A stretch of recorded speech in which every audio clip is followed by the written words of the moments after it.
Students and welcome to the Educent. तो आज हम अपने प्रीवियस ईयर क्वेश्चंस और सीटेट की सीरीज की लास्ट वीडियो करने वाले हैं, क्योंकि मैं आपको प्रीवियस ईयर के सारे क्वेश्चंस करा चुका हूं। तो आज जो भी हमारे बचे हुए क्वेश्चंस हैं उनको हम कंप्लीट कर लेंगे। तो आपने अगर अभी तक हमारी पहले की वीडियोस उसके पार्ट्स नहीं देखे हैं तो आप प्लेलिस्ट में जाकर उन क्वेश्चंस को देख सकते हो। और मैंने एक भी क्वेश्चन आपका जो न्यूमेरिकल है वो नहीं छोड़ा है, उन सब का सॉल्यूशन आपको मिलेगा, ट्रिक के साथ मिलेगा और आपके आने वाले एग्जाम में बहुत हेल्पफुल वो रहेगा। तो देखते हैं हम आज का पहला क्वेश्चन। 5, 10 और 35 के सबसे छोटे सार्वगुणक जो कि एलसीएम होता है और सबसे बड़े सार्वगुणनखंड का अंतर है। सार्वगुणनखंड सबसे बड़ा ये आपका एचसीएफ होता है। तो ट्रिक से समझो इसको कैसे निकाल सकते हो। बेसिक से तो आपको निकालना आता ही है। देखो आपके सामने 3 संख्याएं हमें दी हुई हैं। एक तो है आपका 5, एक है 10 और 35। मैं कहता हूं जो आपकी सबसे बड़ी संख्या, आप इसको फॉर अ सेकेंड एलसीएम मान लो। ठीक है भाई, 35 हमारा एलसीएम है। अब देखो क्या 5 से 35 डिवाइड हो रहा है? जी हाँ, 5 से 35 7 बार डिवाइड हो जाएगा, 5 की बात ही खत्म। 10 से 35 डिवाइड हो रहा है? नहीं होता। तो 35 का अगला मल्टीपल, अगला गुणज क्या होगा? 35 दुनिया आप करोगे तो 70 होगा। क्या 70 10 से डिवाइड हो जाता है? जी हाँ, 70 10 से डिवाइड हो जाता है। इसका मतलब 70 ही हमारा एलसीएम है। तो इस तरह से बिना प्राइम फैक्टराइजेशन के आप एलसीएम निकाल सकते हो। अब देखो सार्वगुणनखंड यानी कि आपका HCF कितनी आसानी से हम निकालेंगे। देखो 5, 10 और 35 इन्हीं 3 संख्याओं को लूंगा, क्योंकि इन्हीं 3 संख्याओं का आपसे HCF भी निकलवाया। आप इनका डिफरेंस देख लिया करो, आपस में डिफरेंस जो सबसे कम डिफरेंस होगा वही आपके HCF का काम करेगा। देखो 5 और 10 में 5 का डिफरेंस, 10 35 में आप 25 का डिफरेंस, 35 5 में 30 का डिफरेंस। तो सबसे कम जो डिफरेंस है वो डिफरेंस मेरा 5 का आता है। अब बस 5 का डिफरेंस अगर मुझे पता चल गया तो इस 5 से आप इनको डिवाइड कर देख लो। 5 से 5 भी डिवाइड होता है, 5 से 10 भी डिवाइड होता है, 5 से 35 भी डिवाइड होता है। इसका मतलब मेरा HCF जो है वो 5 ही तो है। तो हमसे क्या पूछा था? अंतर पूछा था LCM और HCF का। 70 में से 5 घटाओगे क्या बचकर आता है? आपका C 65। आपका आंसर आपको मिल गया। तो इस तरह से ट्रिक से क्वेश्चंस को सॉल्व किया जाता है। देखते हैं नेक्स्ट क्वेश्चन। 12 और 16 का न्यूनतम सार्वगुणज यानी कि एलसीएम, 10 और 15 का न्यूनतम सार्वगुणज यानी कि एलसीएम। तो दोनों का एलसीएम निकालना है भाई। 12 को लिख लो और 16 को लिख लो। देखो ये लिख लेते हैं, 12 लिखा 16 लिखा। मैंने क्या बताया था? लास्ट वाली संख्या को एलसीएम मान लो। अब देखो 12 से 16 कट रहा है क्या? नहीं कट रहा। 16 के आगे बढ़ो, 16 दूनी 32, 32 भी नहीं कटता। 16 3 48, 48 आ गया। तो 12 से 48 तो कट जाएगा, तो 12 की बात खत्म। 48 मिल गया मुझे LCM। अब काय का निकालोगे? 10 और 15 का। फिर वही काम, 15 को मान लो, लेकिन 15 तो 10 से डिवाइड नहीं होगा, तो 15 के आगे चलो। 15 दूनी 30 होगा, तो 10 30 से डिवाइड हो जाएगा, तो 10 की बात खत्म। 30 मिल गया मुझे ये वाला LCM। दोनों का क्या हो रहा है? गुणा, मल्टीप्लाई। तो मल्टीप्लाई कर देते हैं 48 की 30 से। देखो 0 का 0 और आप 3 की 48 से करोगे 144 आता है।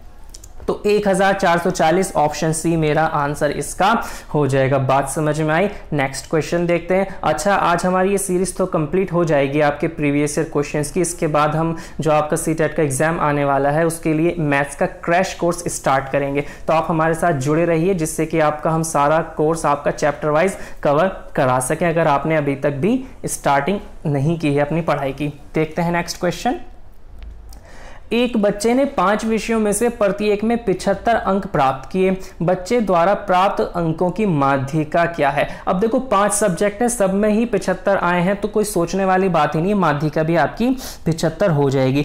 लेकिन माध्यिका निकालते कैसे? माध्यिका कॉन्सेप्ट क्या है इसको समझ लेते। देखो 5 सब्जेक्ट हैं, जब भी आपसे माध्यिका निकलवाई जाए तो आप उन मार्क्स को या कोई भी चीज जो भी क्वेश्चन में दी है उनको आरोही क्रम में लगाओ। आरोही क्रम यानी कि आपका असेंडिंग ऑर्डर, यानी कि सबसे छोटा सबसे पहले, फिर उससे बड़ा, फिर उससे बड़ा। तो सारे 75 ही थे, तो फिलहाल मैं आपके 75 ही लिख देता हूं सारे।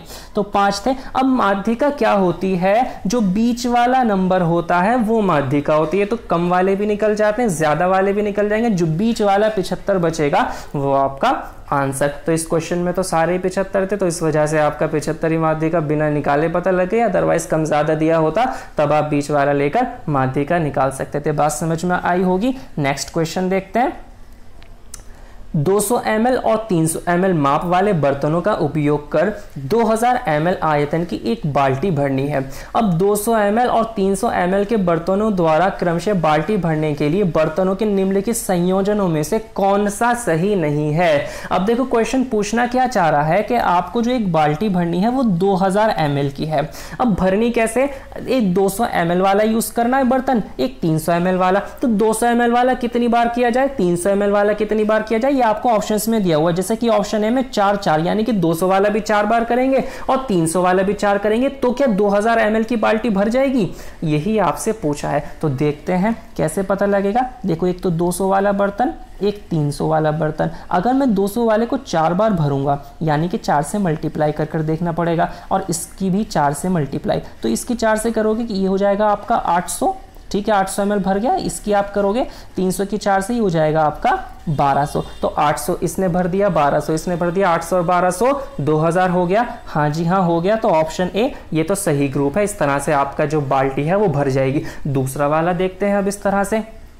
देखो दूसरा क्या था आपका 7 और 2, यानी कि यहाँ पर आपने 7 बार इसका इस्तेमाल किया और इसका इस्तेमाल आपने 2 बार किया। तो 7 की गुणा करोगे आप 200 से तो 1400 ml तो इसने भर दिया। और जी 2 और 3, तो 2 बाल्टी आप 2 है ना आपका यहाँ पर, तो 300 कि आप 2 से मल्टीप्लाई कर लोगे तो 600 ये भर देगा। तो 1400 और 600 2000, अब भी आपकी बाल्टी भर गई। आपका सी ऑप्शन देखते हैं, इसमें कह रहा है वो कि 6 बार तो ये वाली इस्तेमाल करो, तो 2 की आप 6 से करोगे तो 1200 इस तरह यहाँ भर गई। और 3 जो है आप ये वाली इस्तेमाल करो 300 वाली, तो 3 की आप 300 से करोगे तो 900 ये हो गया भाई। तो 1200 और 900 कितना 2100 होता है, लेकिन भरना कितना था 2000, तो 2100 नहीं आना चाहिए। तो ये ऑप्शन आपका गलत हो जाता है। तो कौन सा सही नहीं है वही हमसे पूछा था, सी हमारा सही नहीं है। जो सही नहीं है वही सही आंसर इस क्वेश्चन का है। तो बात समझ में आई होगी। नेक्स्ट क्वेश्चन देखेंगे।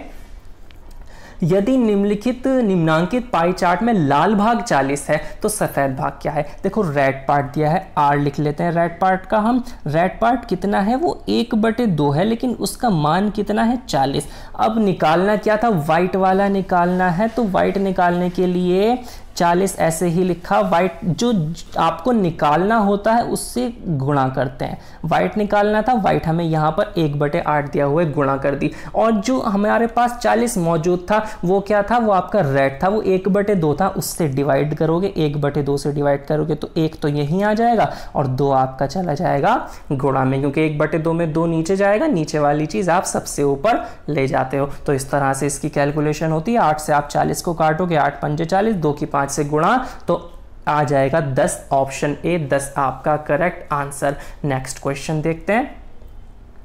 एक ताज़ा मछली को सुखाने पर उसका भार 1/3 रह जाता है। सुनीता 1500 किलो ताज़ा मछली 25 रुपये प्रति किलो के भाव से खरीदकर उनको सुखाकर 80 रुपये प्रति किलो के भाव पर बेच देती है। इस प्रकार वह कमाती है। तो हमें इसे लागत निकालनी पड़ेगी, उसने कितना खरीदा था भाई। हम इसको कॉस्ट प्राइस बोलते हैं, सीपी लिख लेते हैं यहाँ पर। उसने खरीदा था 1500 किलो। किस दर से खरीदा था, उसने खरीदा था 25 रुपये के हिसाब से। तो गुणा कर कर पता लग जाएगी उसकी लागत 2500 आप 15 की 25 से गुणा करोगे तो 25 पंजे 125 का 5, 12 हासिल लगे, 25 कम 25 और 12 ये हो जाएगा 37। तो 37,500 में उसने ये मछली खरीद ली। अब वो बेच रही है किस हिसाब से, 80 रुपये के हिसाब से। तो उसका सेलिंग प्राइस निकाल लेंगे, जितने उसका बिक्री मूल्य है भाई 1500 किलो थी, ठीक है। यहाँ पर एक समझने वाली बात है, 1500 किलो थी, लेकिन अब वो बिकी नहीं 1500, क्योंकि उसका भार 1/3 रह जाता है। तो 1/3 रह गया, 1500 नहीं रहा। जितना रहा उसको उसने 80 रुपये के हिसाब से बेच दिया। तो अब इसको इस तरह से निकाल लो, क्या दिक्कत है निकालने में। 3 से आप 15 को काटोगे, 5 बार कट गया, 2 0 ऐसे ही आ गई। इनकी गुणा कर लो, 8 पंजे होता है 40 और 1 2 3 0 हमारे सामने थी, 3 0 ऐसे ही। तो उसने पूछा कमाती है यानी कि प्रॉफिट पूछ रहा है। तो प्रॉफिट 40,000 में से 37,500 माइनस करोगे, बचेगा 2,500, 2500। ऑप्शन ए मेरा सही आंसर, इतने का प्रॉफिट उसको हो गया। नेक्स्ट क्वेश्चन देखते हैं। इन दिनों कीमतों ने बढ़ना शुरू कर दिया है, कौन सा निम्नलिखित रेखांकन इस स्थिति का प्रतिनिधित्व करता है। आपके सामने 4 ग्राफ दिए हैं, तो कौन सा ग्राफ ये बताता है कि प्राइस जो है वो ऊपर जा रहा है। एक एक करके ऑप्शन चेक करो। देखो ऑप्शन ए में प्राइस जो है, प्राइस आपका यहाँ पर है, इस रेखा में है, यहाँ पर इस तरह से, ठीक है। तो अगर इस तरह से ऊपर जाएगा तो ये आपका प्राइस है, यानी कि ऊपर जा रहा है। तो यहाँ पर हमारी जो रेखा है पहले ऊपर जाती है, ठीक है, फिर नीचे आ गई तो प्राइस बढ़ा, लेकिन फिर आकर घट गया। ऑप्शन बी देखते हैं। ऑप्शन बी में तो स्टार्टिंग में ही बढ़ा हुआ है, लेकिन कैसे डाउन जा रहा है, देखो टाइम के साथ नीचे जा रहा है, तो बी भी ठीक नहीं है। सी पर देखते हैं, देखो स्टार्टिंग यहाँ से स्टार्टिंग हुआ और इसका एकदम ये फिर ऊपर बढ़ता गया टाइम के साथ। तो जो हमारा बढ़ना शुरू कर दिया है क्वेश्चन ने बताया था, वो ऑप्शन सी में मिलता है। तो यही इसका सही आंसर है इस क्वेश्चन का। तो option C correct answer. Next question देखते हैं। एक संतरे का मूल्य 5.5 रुपया तथा 1 किलोग्राम सेब का मूल्य 80 रुपया है, तो 1.5 दर्जन संतरे तथा 1 और 3/4 किलोग्राम सेब का कुल मूल्य है। इन दोनों चीज़ों का मूल्य आपसे यहाँ पर पूछा गया। तो देखो कैसे निकालोगे। पहले ऑरेंज का निकाल लेते हैं, संतरे का निकाल लेते हैं, ओ लिख देते हैं इसे हम 5.5 रुपया। तो 5.5 को कैसे लिखोगे, 5.50, ठीक है। तथा 1 किलोग्राम सेब का मूल्य, एप्पल्स भी यही लिख लेते हैं भाई, ये हो गया 80 रुपये, ठीक है। अब कितना कितना खरीदा, 1.5 दर्जन संतरा। 1.5 दर्जन में कितना होता है, 1 दर्जन में होते हैं 12, तो 1.5 में कितना हो गया, 12 और 6 18, तो 18 तो संतरे हो गए, ठीक है। गुणा कर लेंगे इनकी अभी। और सेब की बात कर लें, 1 और 3/4 कितना होता है, यानी कि 1 + 3/4 ये होता है। तो इसकी आप एक साथ कर लिखोगे, 4 × 4 और 3 7/4। तो इतना जो है मेरा सेब का जो वेट है वो 7/4 किलोग्राम आएगा। अब देखते हैं इनकी गुणा कर लेते हैं। 18 की 0 से करोगे 0 हो गया, 18 की 5 से करोगे 90 का 0, 9 हासिल लगे, 18 × 5 90 और 9 आपका 99। तो 2 डिजिट के बाद आपका जो पॉइंट था, तो 2 0 पॉइंट के बाद की ख़त्म, 99 ये आया। और इसको आप काट लोगे, 80 को 4 से काटोगे तो 20 और 7 की 20 से गुणा करोगे तो ये आपका 140 आता है। तो 99 और 140 को जोड़ेंगे तो 240 में एक कम, 239 239। ऑप्शन सी मेरा सही आंसर। बात समझ में आ गई होगी। नेक्स्ट क्वेश्चन देखते हैं। एक संतरे का मूल्य 2.5 रुपया है, तो 3.5 दर्जन संतरों का मूल्य क्या होगा। एक संतरा, तो एक का मूल्य लिख लेते हैं भाई, कितना, डायरेक्ट ही कर लेते हैं, आपको इतना बहुत आसान सा क्वेश्चन है। 2.5 रुपया है, काहे से गुणा करोगे, 3.5 दर्जन है, दर्जन 1 दर्जन में होते हैं 12, 3 दर्जन में हो गए 12 × 36, तो 3.5 ना, आधा और जोड़ लो, आधा दर्जन यानी कि 6, तो 36 और 6 कितने हो गए आपके 42। अरे 42 तो अपने आप निकाल ही लोगे, मैं डायरेक्ट 42 लिख रहा हूँ। अब बस 2.50 की 42 से गुणा कर लो। 42 से गुणा करने के लिए क्या करोगे, 2.5 का दुगना करा 5, 42 का आधा कर दो 21, 21 पंजे 105, तो 105 ऑप्शन बी मेरा सही आंसर हो जाएगा। नेक्स्ट क्वेश्चन देखते हैं। कुछ आम के वजन 2 किलो 600 ग्राम है और कुछ सेब के 1 किलो 450 ग्राम है। आम के वजन सेब की तुलना में कितने अधिक है, ये पूछ रहा है कौन सा ज़्यादा है और कितना ज़्यादा है। तो बता सकते हो, माइनस कर लो, इसमें क्या दिक्कत है। 2 किलो 600 ग्राम, तो 2 किलो 600 ग्राम ऐसे लिख लिया, ठीक है, ये किलो और ये ग्राम।